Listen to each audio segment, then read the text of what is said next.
में देखेंगे single phase और थ्री फेस का डिस्ट्रीब्यूशन कैसे किया जाता है। फेस क्या है, न्यूट्रल क्या है, डिस्ट्रीब्यूशन लाइन क्या है, सिंगल फेस का उपयोग कहाँ होता है, थ्री फेस का उपयोग कहाँ होता है, बड़े बड़े बंगलों में कौन सा कनेक्शन कैसे किया जाता है, ये सारी जानकारी इस वीडियो में दिया जाएगा। साथ ही साथ एचटी और एलटी लाइन क्या होता है, डेल्टा सिस्टम और स्टार सिस्टम क्या होता है, ये सारी जानकारी इसी वीडियो में दिया जा रहा है। उसके बाद ट्रांसफार्मर कैसे काम करता है। अब यहाँ टाइप ऑफ इलेक्ट्रिकल सप्लाई लिखा हुआ है, यहाँ देखिए डीसी जो सप्लाई वो हम पीछे देखेंगे।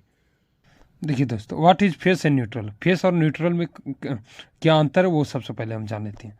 देखिए जो फेस होता है, फेस इसमें लाइव करंट होता है और इसमें वोल्टेज की रिक्वायरमेंट होती है। ये हो गया मेरा फेस, जिसमें करंट फ्लो करने की क्षमता होती है, उसे फेस बोलते हैं। और ये एक ये हो गया मेरा न्यूट्रल, इसमें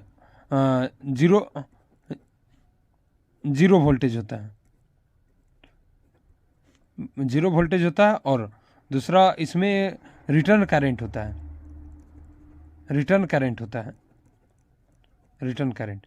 अब जान सकते हैं कि एक घर में, किसी भी घर में, हाउस में, आप किसी भी घर में हमें 220 से 230 वोल्टेज की आवश्यकता होती है। और ये हमें एक फेस और प्लस न्यूट्रल से 220 से 230 वोल्टेज हमें प्राप्त हो जाता है। अब मान के चलिए कि अब हमें एक बल्ब जलाना है, बल्ब तो सबसे पहले बल्ब, ये हो गया मेरा बल्ब का साइन हो गया। अब इसको जलाने के लिए हमें एक पॉजिटिव फेस और एक न्यूट्रल की आवश्यकता होती है। प्लस में आप कहीं कहीं देखेंगे ये होता है मेरा अर्थ, ये हो गया मेरा अर्थ के लिए। अब देखिए फेस किस तरह से काम करता है। एक बल्ब, ये हो गया मेरा बल्ब। अब देखिए यहाँ जो फेस होता है, फेस बल्ब को करंट फ्लो करता है। और एक हो गया मेरा न्यूट्रल, जो रिटर्न करंट लेता है। इस तरह से मेरा बल्ब जलता है। और एक आप देख सकते हैं अर्थ के लिए होता है, ये हो गया मेरा अर्थ, ये हो गया मेरा अर्थ, जो कि जो हमें सेफ्टी के लिए सेफ्टी प्रोवाइड करता है। मान के चलिए किसी कारण से बल्ब वगैरह खराब हो जाता है तो ये हमें सबसे पहले सेफ्टी प्रदान करता है।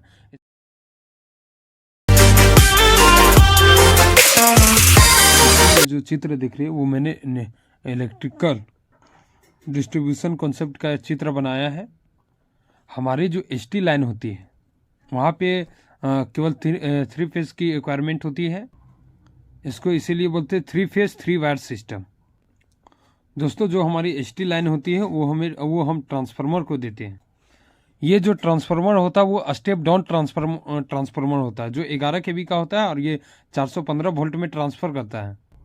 इस ट्रांसफार्मर की मदद से जो 11 केवी का जो लोड है उसको हम 415 वोल्ट में कन्वर्ट करते हैं। इस ट्रांसफार्मर की मदद से 11 केवी को 415 वोल्ट में कन्वर्ट करते हैं ट्रांसफार्मर की मदद से।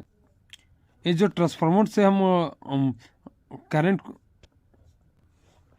जब हम डेल्टा सिस्टम से ट्रांसफर की मदद से स्टार सिस्टम में जब कन्वर्ट करते तो हमें RYB मतलब first phase, second phase, third phase plus neutral भी हमें मिल जाता है।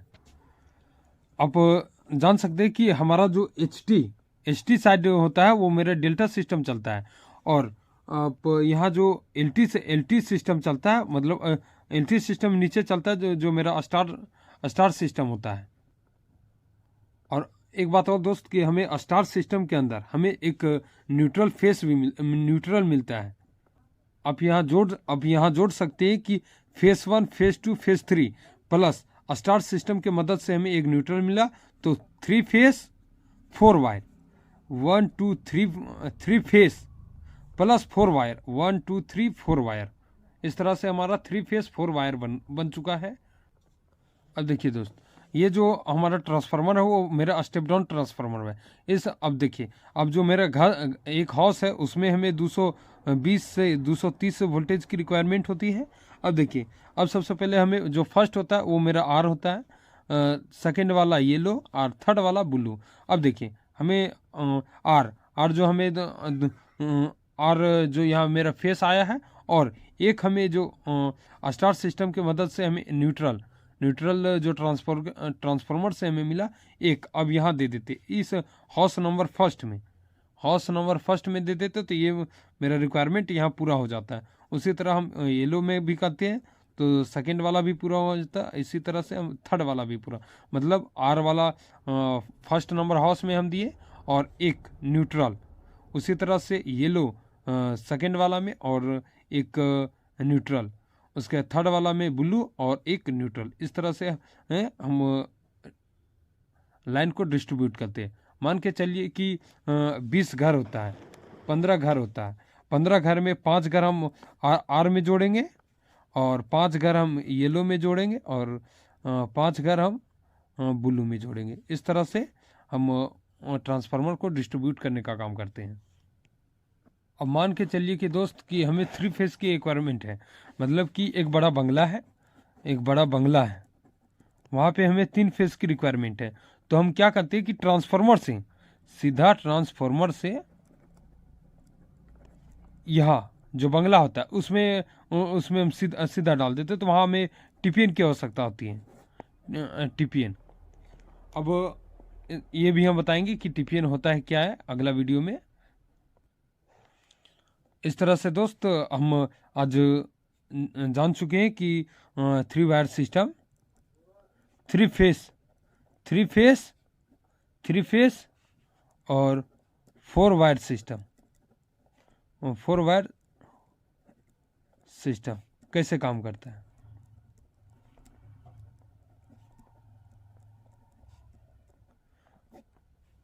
धन्यवाद दोस्तों, फिर मिलते हैं अगले वीडियो में, तब तक के लिए जय हिंद।